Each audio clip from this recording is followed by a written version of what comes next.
Yuji vs Choso is a top tier fight in Jujutsu Kaisen, plain and simple. The stakes are high, the payoff is grand, the level of skill, instinct, and intellect on display from both fighters is intense, and the fight choreography itself is some of the best in the series. Mappa took all of this information from the manga and amplified it tenfold with this week's episode.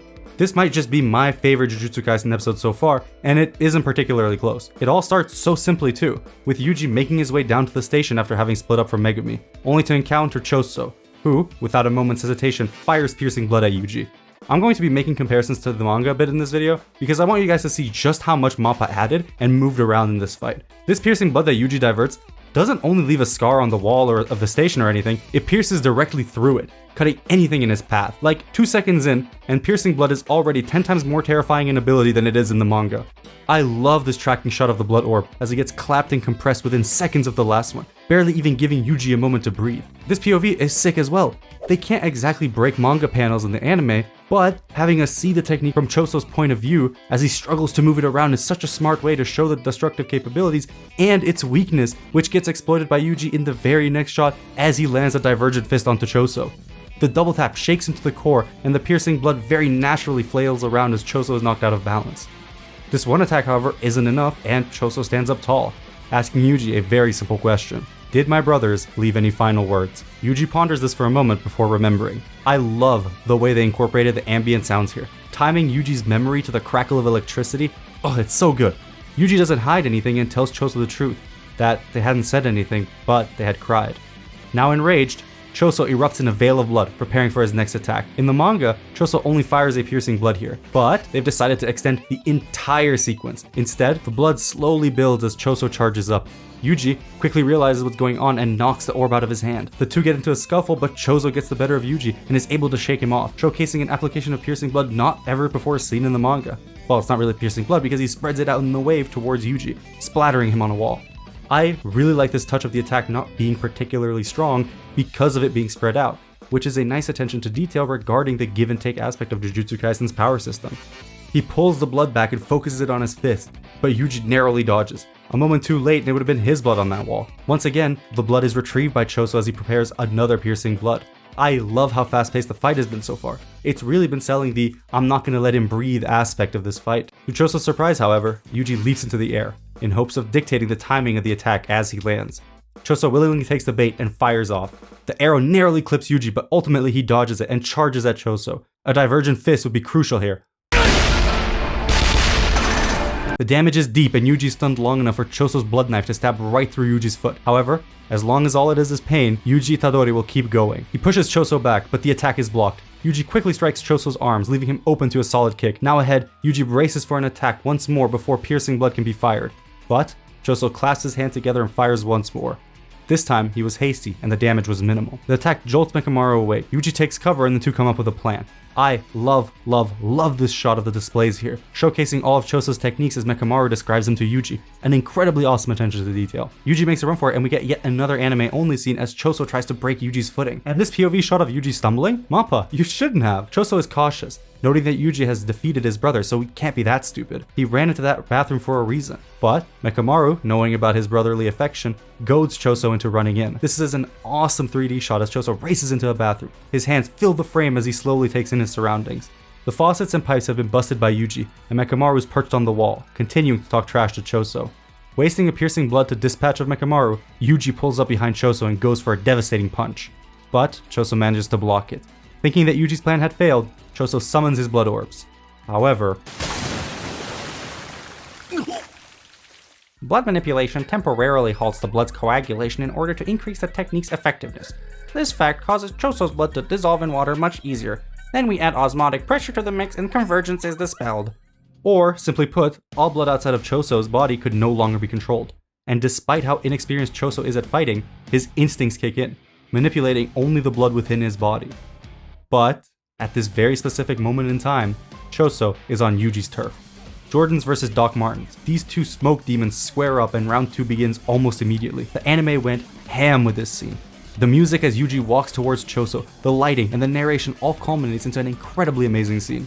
That's just the beginning though, because as the area continues to flood, Yuji leaps towards the drain gate and punches it towards Choso to create an opening. Incredible camera tracking, and again this goddamn lighting. Words cannot describe how awesome this fight is. The camera work is great, the choreography has managed to one-up the manga, and I love how they've expanded upon Choso's arsenal in this episode. Blood Meteorite was shown in such a creative way too, showcasing the damage it left on a wall, which we slowly move away from and right into Yuji's liver, just like the shot of Toji in Hidden Inventory. Hundreds of thoughts flooding his mind, Itadori's consciousness begins to fade. Yuji will never give up. To him, his role in the world is obvious, and right now, beating Choso and clearing a path for his allies takes priority, even if it means his death. He steals his body, turning fear into cursed energy, and even though at a glance Choso is looking like the likely victor, in the depths of his mind is one thought: 3 hits. Excluding the attacks that he had blocked, Yuji only hit him 3 times, and Choso is already feeling it. Having entered a flow state of sorts, Yuji performs much better against Choso in this portion. Everybody wanted to see a reference to the raid in the anime as well, and Mappa delivered. The tension as the two almost touch fists is palpable. Choso fires first, but Yuji dodges and fights back with a kick. Choso manages to evade, and the two go back and forth in a fight that you kinda just gotta watch. Like the video and subscribe before you go off to watch it first though, right? Thank you. This clashing of fists is awesome. It takes the anime trope and flips it by having Yuji's second impact overpower Choso. And these sparks of cursed energy from Yuji's punches throughout the entire fight are an awesome touch. Another really cool anime only scene. Yuji blocks the knife only to buy himself time for the water to take effect. Choso tries to drive it in, but he can't do it in time. The blood blinds him for a moment and we get a drop kick. The drop kick through 3 separate stalls in this version. Damn. This time, Choso uses his hardened arm to match Yuji's fist, and is actually able to hold it off. Then another Choso anime original, Wolverine claws, are pulled out, but Yuji dodges them. However, having learned from before, this time Choso uses the water to his advantage. The blood dispels and blinds Yuji, and Choso's able to land a nasty combo. But Yuji's built different, and he vaults over him. The usage of the setting itself is so damn nice this episode.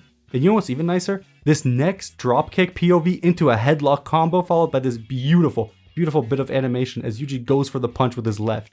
That same arm that he had purposely not used the entire fight, so as to make Choso think that he couldn't on account of the first piercing blood. And as the punch gets closer and closer to connecting, an even more awesome detail. If you listen to the music of this punch, it's got the same guitar riff as the one back in season 1 when both Yuji and Nobara landed a Black Flash versus Choso's brothers. Here, have a listen.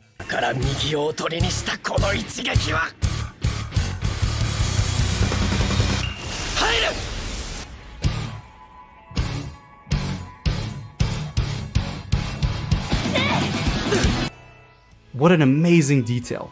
What's not amazing is Yuji getting packed up, because Choso had not only hardened his arm, but the blood inside his body where Yuji attacked as well. He goes to finish Yuji off, but then...